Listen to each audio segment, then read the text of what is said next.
Happy morning.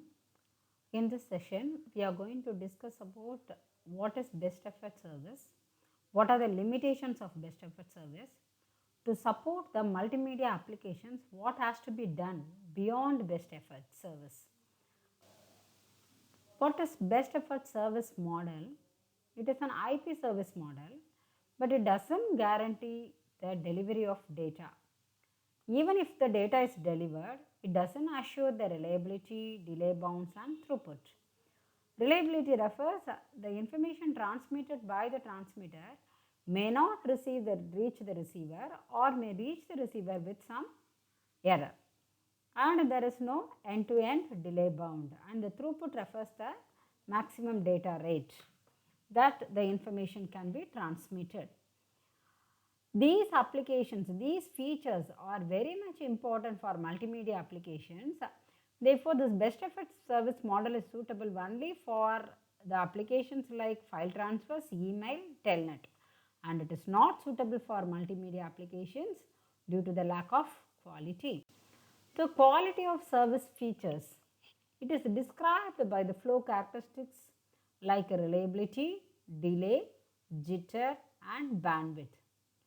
So, these QoS features can be provided by the network by supporting dedicated bandwidth, improving loss characteristics, minimizing latency or delay and removing the jitter. Here the bandwidth is the maximum rate the information can be transferred, and the delay refers the time taken by the source to transmit the packets and to reach the receiver or destination. It comprises of the three components, say propagation delay, queuing delay and processing delay. Queuing delay is at the intermediate nodes the packets may wait in the buffer, and the processing delay refers the lookup time for forwarding the information to an immediate neighboring node. Removing the jitter. Jitter refers the variation in the packet delay at the receiver of the information. So, to have these features, the jitter has to be removed and the loss have to be removed. These two are described in this later slides. The jitter can be explained with a better diagram. Here, assume that the packets are generated and you see that the inter-packet gap between the packets are uniform. That is, the packets are generated at an uniform rate. Whereas, due to the congestion and the improper queuing at the intermediate nodes, the receiver side you will have a non-uniform in the inter-packet gap. This phenomena is referred to as an jitter, variation in the inter-packet gap. So, to remove this jitter, either we can preface the sequence number with a chunk or a timestamp with a chunk, and the playout can be delayed out.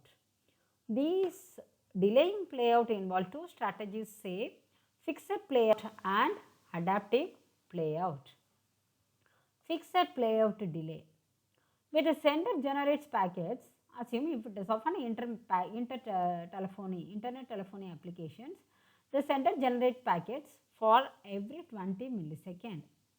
Then the receiver attempts to play out each chunk exactly q milliseconds, that is, this q is fixed. Then it is known as a fixed playout delay. When the playout delay q is less, then it supports an interactive applications.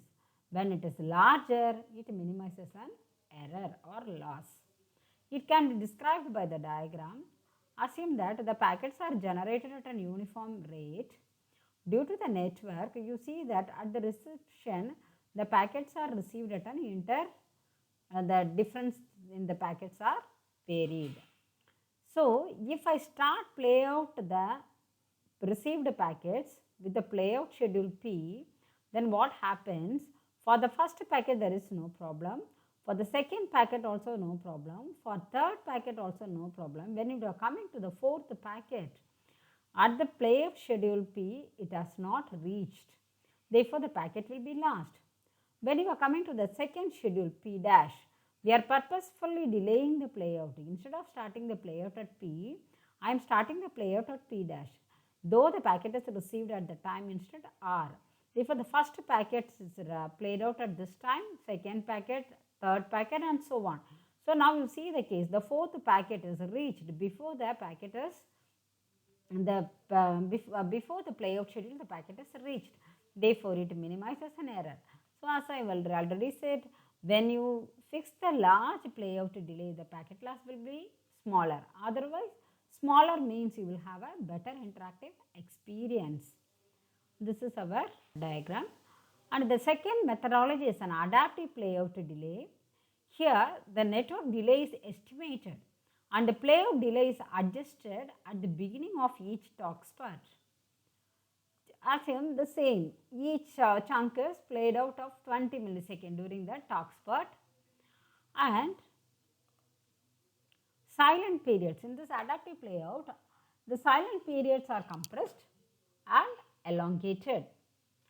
The playout time of the first packet, assume this is the playout time of the first packet, Pi, where Ta is the timestamp of the ith packet and Di refers the dynamic estimate average of the delay. This is an equation followed where U is a constant, and Vi refers an estimated average deviation of delay. Based on this, the playout of the first packet is identified or found. The next one is recovering from packet loss. For this, there are two mechanisms are there.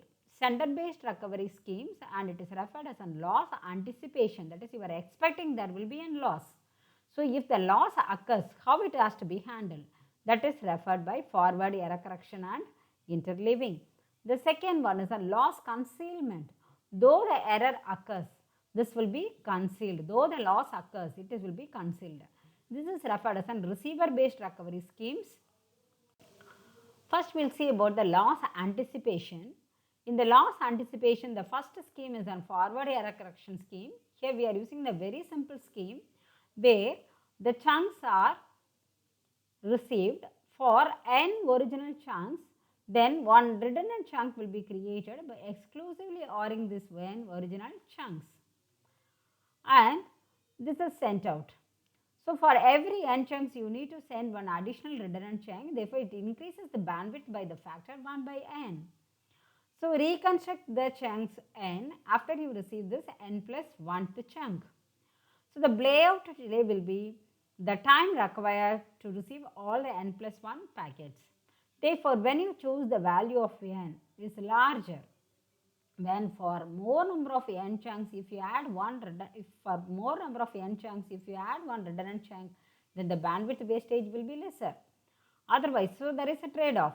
If you are increasing the number of chunks, we can reduce the bandwidth, but the playout delay will be more, and there is a possibility of 2 or more chunks getting affected. Therefore, the second scheme is used. In this, the lower resolution audio stream is transmitted as redundant information. For example, for the nominal PCM stream, the data stage is 64 kbps, whereas for a GSM, the data rate is 13 kbps. So, this GSM can be used as our redundant stream.